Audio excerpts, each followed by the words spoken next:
Hey guys, Garrett here, and as promised, I want to give you 10 more ways to start saving money right now. My wife and I do this every single month, so I'm not telling you guys to do anything different than what we already do. I just want to share the tips and tricks that we use. So let's get started. Number one, adjust the temperature on your hot water tank per the manufacturer's recommendations.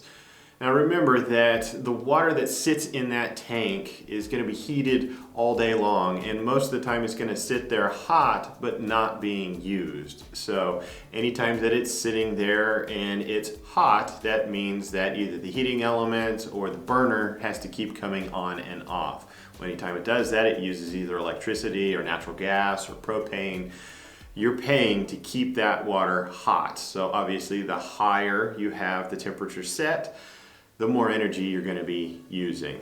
So adjust that back down to the manufacturer's recommendation. Plus, when you do take showers, consider taking shorter showers. It saves on electricity and it saves on water. Plus, if you're taking scalding hot showers, it is just not good for your skin. Number two, change your air filter within your HVAC unit at a regular basis, or whatever the manufacturer recommends. And when it comes to air filters, I definitely don't recommend using those green fiberglass filters. They just don't catch enough, and they're gonna end up letting so many particles and things through that it's gonna clog up your A coil within your HVAC unit. My recommendation would be to get something in a MERV 7 or 8 range. You don't necessarily have to get something that's like a MERV 11 or 13 or those really high efficiency ones. They're very expensive. Just by nature, they restrict airflow through them, so you definitely want a pleated air filter, but don't necessarily have to go for the absolute best. In a home that I used to own, I had an exceptionally high electricity bill one month, and I determined that it was actually because of a clogged air filter. The bill was $100 more than what it should have been, so that tells you just how dramatic the effect of a clogged air filter can be. While you're at it, you should also have your air conditioner's condenser cleaned at the same time, or at least once a year. That's the unit that sits outside and has a big fan that goes, and it draws air through it so it can collect things like dirt, grass, leaves, and pet fur. If your condenser is clogged up, efficiency goes down and therefore your electricity goes up. Number three, go through your home and auto insurance, I would say annually, but at a minimum once every 2 years. Check your coverages, see if that's what you actually need, and then shop around. Rates change over time, so it's great to shop around, see if someone else can do better. For car insurance, the minimum is liability only, so you have to ask yourself, how old is my car, what's its residual value, and do I really need full coverage for this 10-year-old car? If you budget correctly, the answer really should be no. Number four, eventually your furniture is going to wear out or it's just going to be completely out of style.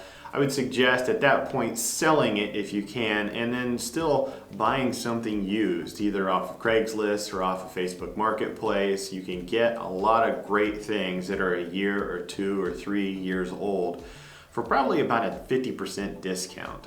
Number five, if you are in the need for new or replacement clothing, consider going to Goodwill or garage sales. You're going to get those items for $3 to $4 or less.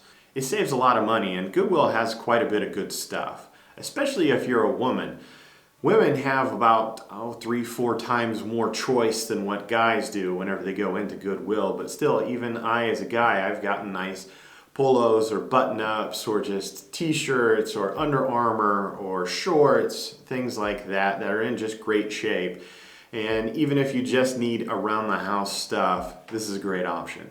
Number six, clean out your car to just the necessities. Most of us are driving around with way too much stuff in there, and if we just took the time to clean out that car, we'd actually reduce the weight of the vehicle. So for every 100 pounds that you drop, you increase your fuel economy by 1% to 2%. So I'm not saying take everything out. I'm saying, hey, leave the spare tire in, leave the jack in, probably some jumper cables, a blanket, some kind of an emergency kit. But beyond that, that should be about all you need. Number 7, whenever your light bulbs burn out, switch to LEDs. They're getting cheap these days. They use very little electricity and they don't produce a lot of heat. So especially during the summertime, you don't have to offset that with air conditioning. And when it comes to lights, turn off the lights that you're not using. If you're not in a room, turn off those lights. It's the same with any of the other appliances. You don't need to leave your TV on if you're in the office. Number 8. Now this one may seem counterintuitive, but I suggest you buy decent quality things whenever you need to replace them. So that would be like, say, vacuums or appliances or tools or just things that you use very often. Get decent quality things. You got to remember that cheap doesn't necessarily save you money. So if it's cheap quality, it's probably going to break fairly quickly and you're going to have to replace it again. With that said, you can definitely go on Craigslist or Facebook Marketplace, buy those same things used at a discount. Again, if it's quality, it's going to last for a long time. Number 9, if you have credit cards, make sure they are no annual fee and they are cash back and that you pay it off every single month.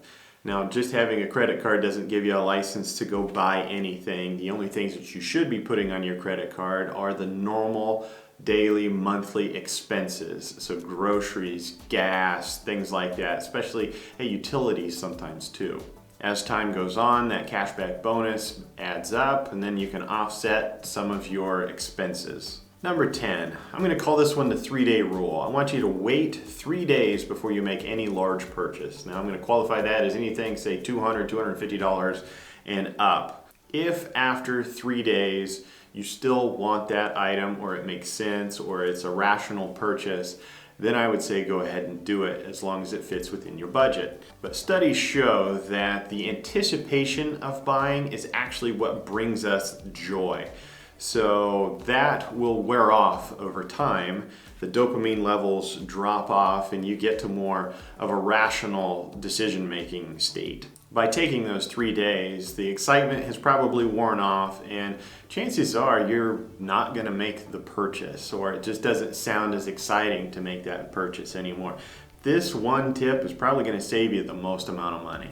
I hope this was helpful for you guys and I hope you guys can save a lot of money with it. We use it every single month and it's helped us get to where we are today. Don't forget to smash that like button down below as well as subscribe to get more great content like this. I'll see you next time.